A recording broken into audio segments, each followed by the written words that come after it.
Salve, salve, galerinha. Vamos a mais uma leitura obrigatória. Pessoal que vai fazer medicina aí, fica ligado. Esse livro aqui é um livro de um escritor catarinense, tá? Na minha humilde opinião, um grande escritor catarinense da atualidade, Péricles Prade. Tá? E é um escritor cuja obra é uma obra intrigante, é uma obra muito repleta de imagens, símbolos, né, marcada por uma erudição. Ele conhece muito de cultura, conhece muito de literatura universal, não só literatura brasileira. Então, essa imagem aqui é uma imagem para dar essa noção para vocês aqui, ó. Parece que a gente está lendo uma coisa aqui, né? Parece que estamos vendo uma coisa e à medida que a imagem ela chega nesse ponto aqui, a gente consegue perceber que é, na verdade, um veleiro. Tá? Então é importante a gente perceber que na literatura do Péricles Prade acontece bem isso aí. É uma literatura que usa e abusa do símbolo. Esse aqui é ele, né, um escritor, advogado e também é professor e tem diversas obras para além das obras que a gente reputa assim como obras de ficção literária.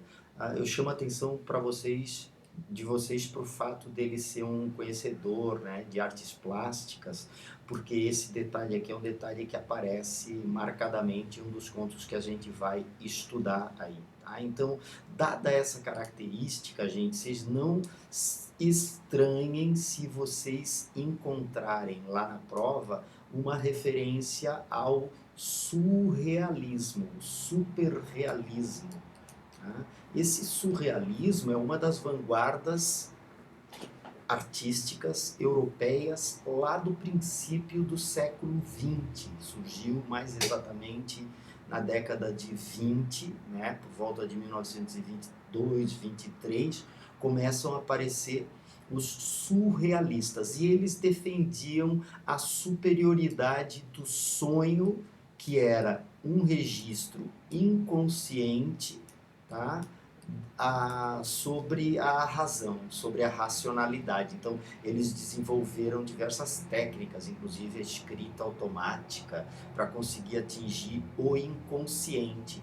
Né? E nessa obra do Péricles Prade, a gente vai perceber que muito frequentemente a intenção é perturbar, provocar, é chamar atenção para esse nosso inconsciente aí, né? Inconsciente ou subconsciente talvez fosse mais correto.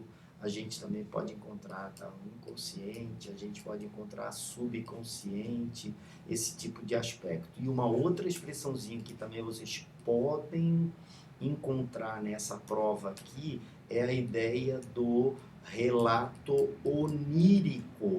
Onírico é uma palavrinha que faz referência a sonho. Então são relatos assim espetaculares, maravilhosos, fora do normal.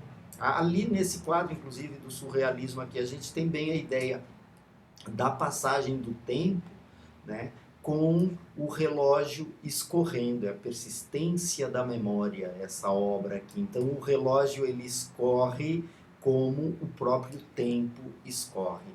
Então nota que a gente tem o relógio escorrendo como símbolo da passagem do tempo, mas o título da obra é Persistência da Memória, ou seja, a gente ainda consegue enxergar ali, né, a figura, a gravura, a imagem de um relógio. Tá? Então, são textos assim. Esses textos, eles são marcados por uma fusão, essa mistura do real e do fantástico. Tá? Então, aí cunharam uma expressão, criaram uma expressão chamada realismo fantástico. Vocês não se surpreendam se vocês encontrarem também associada à obra do Péricles Prade expressões como realismo fantástico, realismo mágico, realismo maravilhoso, porque essa expressãozinha também é uma expressão bem demarcada na literatura da pós-modernidade. E o grande Péricles Prade é um representante dessa literatura da pós-modernidade, tá? Aqui é importante a gente perceber que esses cenários oníricos aqui, eles se traduzem em diversos textos que são, por exemplo, para além dos textos que falam sobre sonhos, gente, textos em que aparece um passado indeterminado, então tempo de reis, tempo de princesa, tempo de floresta, tempo de palácio, tempo de caçada de arco e flecha, e assim por diante, né? E isso faz com que a literatura do Péricles Prade faça uso de toda uma mitologia, um conjunto de figuras que são figuras meio míticas, mitológicas. Um cão milagroso, por exemplo, é um exemplo dessa figura, né, dessa mitologia. A outra ideia, a ideia da mocinha que tem olhos de abelha princesa, que tem olhos de abelha selvagem, é outra figura dessa mitologia.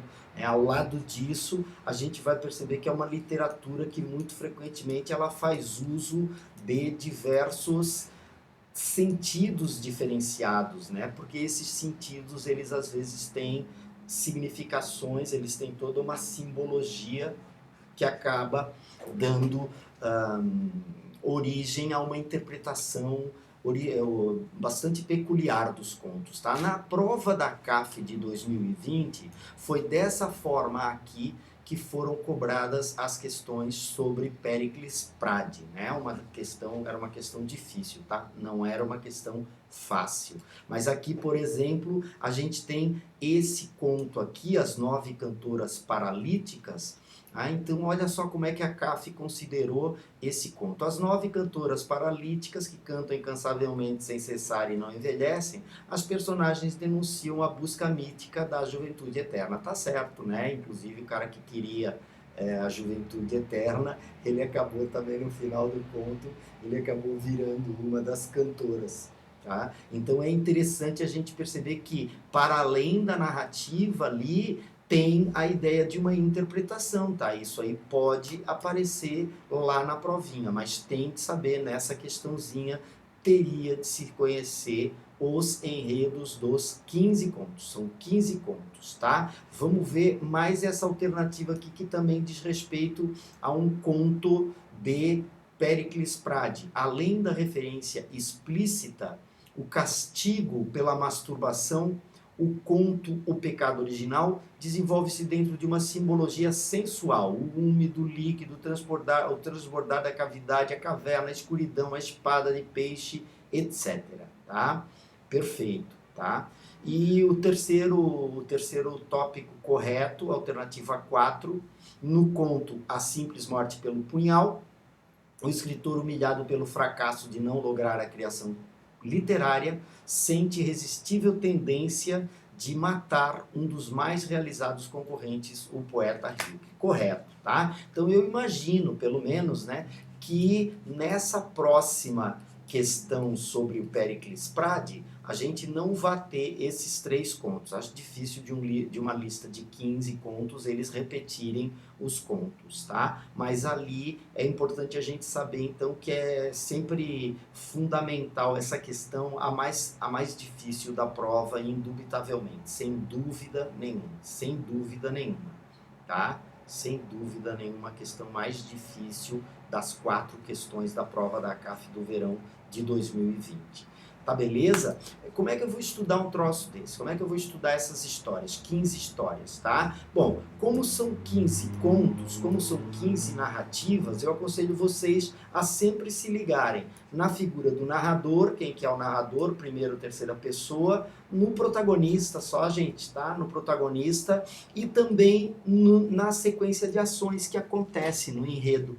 Ok? Então deem uma olhada em cada resumo que vocês encontrarem aí. Eu até tenho um resumo, mas eu não tenho como postar, gente. Não tem como. De repente eu deixo um link aí, tá? Se eu conseguir deixar um link aí, eu deixo um link aí para vocês baixarem os resumos dos 15 contos do Péricles Prade, para vocês darem uma olhada, mas eu aconselho vocês a se ligarem sempre na figura, quem é o narrador, né, o personagem, o protagonista e o que acontece com esse protagonista, o que acontece no final com esse protagonista, tá? Ele morre, ele vive, esse tipo de coisa, assim, geralmente serve de referência para a gente responder a essas questões aí.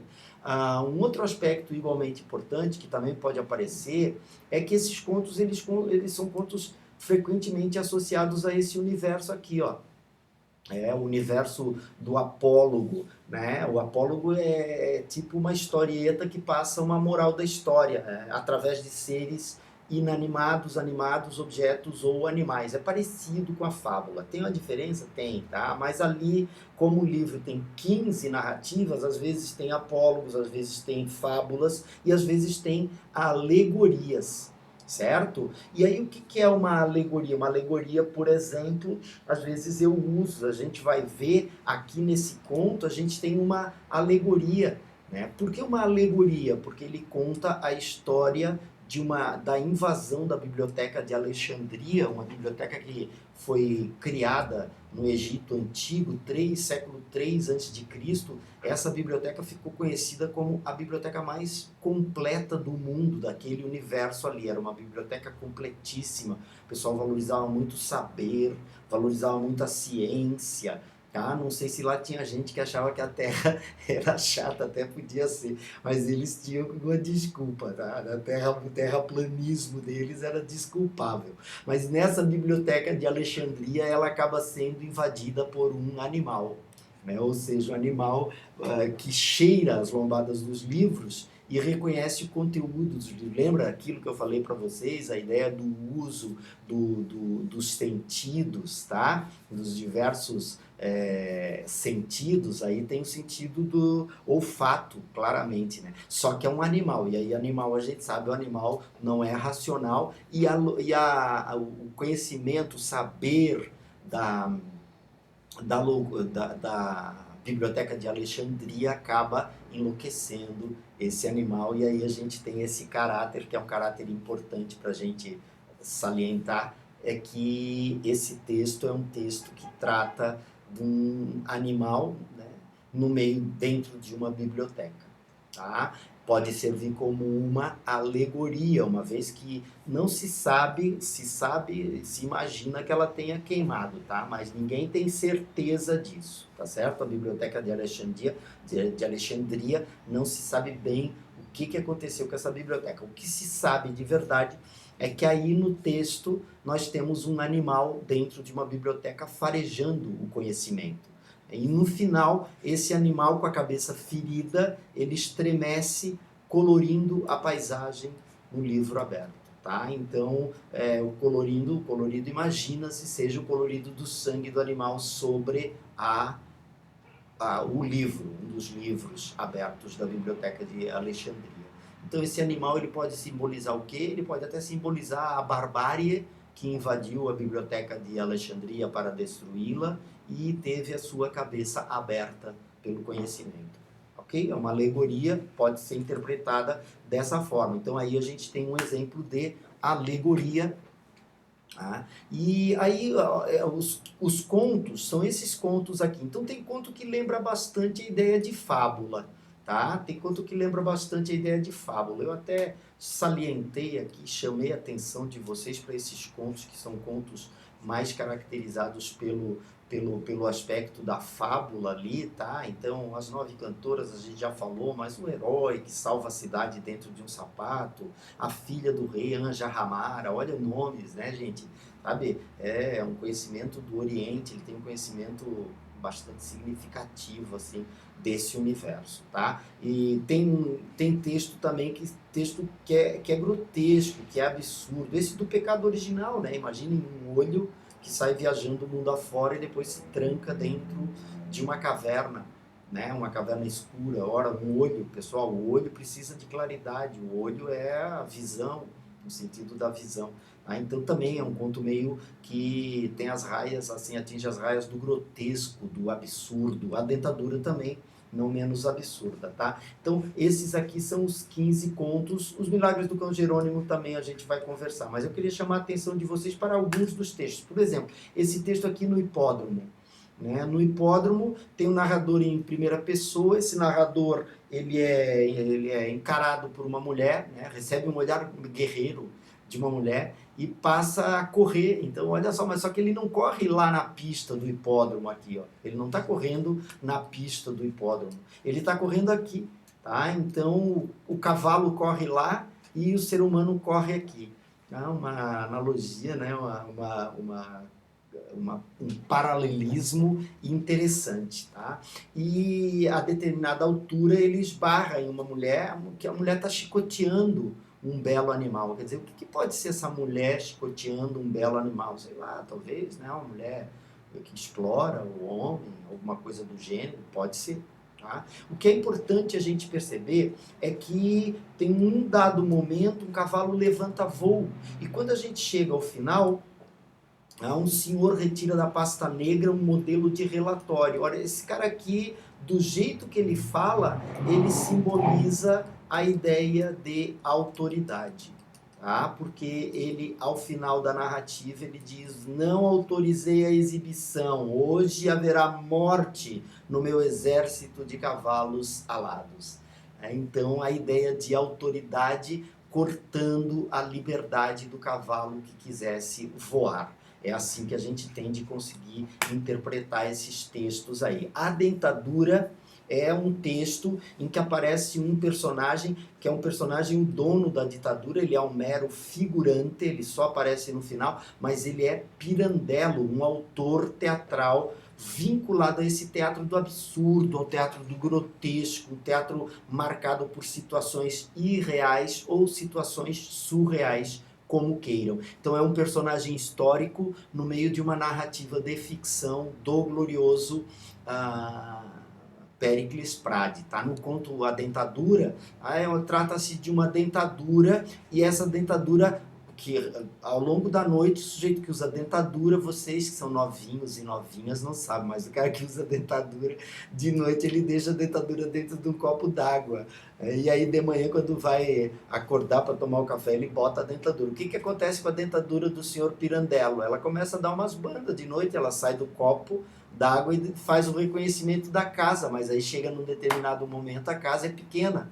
E aí a dentadura acaba saindo uma noite, né, pelas ruas da cidade, foi até o cais da cidade, divisou lá um entrevero, um bolo que estava rolando entre um homem e uma mulher. O homem estava agredindo a mulher e ele vai lá, a dentadura vai lá e ataca o calcanhar do agressor.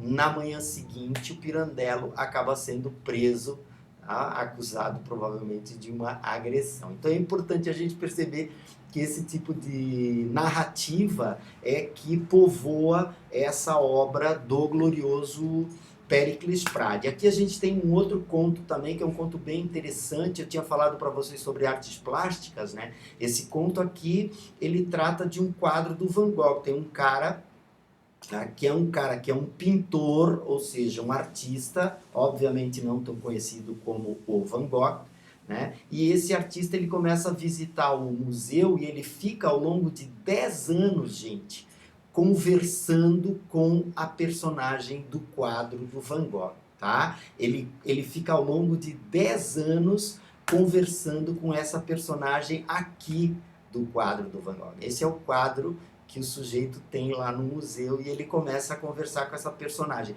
Qual é que é o objetivo dele nesse diálogo com a personagem? Ele quer que a personagem dentro do quadro subverta o quadro. Tá? Pô, vai lá e apaga o lampião, cara. Vai lá e apaga essas luzes aí, cara. Ô, tira esse taco de cima da mesa. As bolas estão ali enquadradinhas, mistura essa bola, tira a bola fora da mesa de sinuca. E ele consegue convencer esse personagem a mexer no quadro do Van Gogh, que é um quadro, né, uma obra-prima, né, gente? É uma obra reconhecidamente marcante da cultura ocidental. Pois bem, o sujeito vai ali e acaba detonando toda a composição que o Van Gogh tinha pintado, esse personagem aqui. Por quê? Porque tinha sido convencido certamente por um pintor invejoso. Quando chega no desfecho, tá? Quando chega no desfecho, o homem de branco fala para o rapaz que falou com ele ao longo dos 10 anos, olha, tu não vai me libertar agora que eu mexi todo o quadro do Van Gogh? Ora, a libertação está em ti. Né? E aí o sujeito dá as costas, levanta-se, mas não consegue chegar até a porta, acaba sendo esfaqueado pelo sujeito do quadro. Tá? Imagina-se pelo sujeito do quadro. Não está revelado no conto, mas a gente pode imaginar pelo sujeito do quadro. Então notem que aqui a gente tem a ideia da valorização das artes plásticas lá, uma das marcas desse autor que na obra, na prova passada, não se esqueçam, eu tinha citado o Rilke, né, que é um poeta muito famoso, tá? Por último, mas por último, mas não menos importante, Os Milagres do Cão Jerônimo, tá? O conto que dá, esse conto é o conto que dá origem ao título do livro. E o que eu queria falar para vocês trata da história de um cão, o Jerônimo, tá? Que é um mistério na aldeia. Por quê? Porque ele não late, ele está um tempão sem latir. E todo mundo tem medo do cachorro, mas isso, pessoal, que o cachorro era um cachorro muito do bem, tá? Ele salvou pessoas, ele acabou com piranhas, ele salvou a criança de tempestade. Então, basicamente, ele tem muito, muito, muito o que se orgulhar por ser um cão assim do bem. O cachorro é o cachorro do bem. Tá certo? Só que o que acontece? Acontece que existe um sujeito do mal, jesuíta, um religioso, que começa a dizer para o pessoal da aldeia, do lugarejo onde eles moram, que o cão é um cão do mal, né? Porque o cão não late e é aí que reside a bruxaria, a feitiçaria desse cão. Tem de fazer alguma coisa com esse cão, porque esse cão não late. E ao final do texto, os fiéis acabam atacando o cão dentro da igreja e aí abrem a boca. E quando abrem a boca, o que acontece? Uma língua imensa de fogo, tá? Acabou com a aldeola onde moravam junto do Jerônimo, o cão branco. Então vocês notem a ideia de que o sujeito está com a boca fechada, né? Às vezes é melhor do que ele tem aquela ideia que diz que boca aberta não entra mosquito, né? Boca fechada também não sai língua de fogo do cão Jerônimo. Vocês notaram que na verdade o cão Jerônimo preservava a aldeia não abrindo a boca.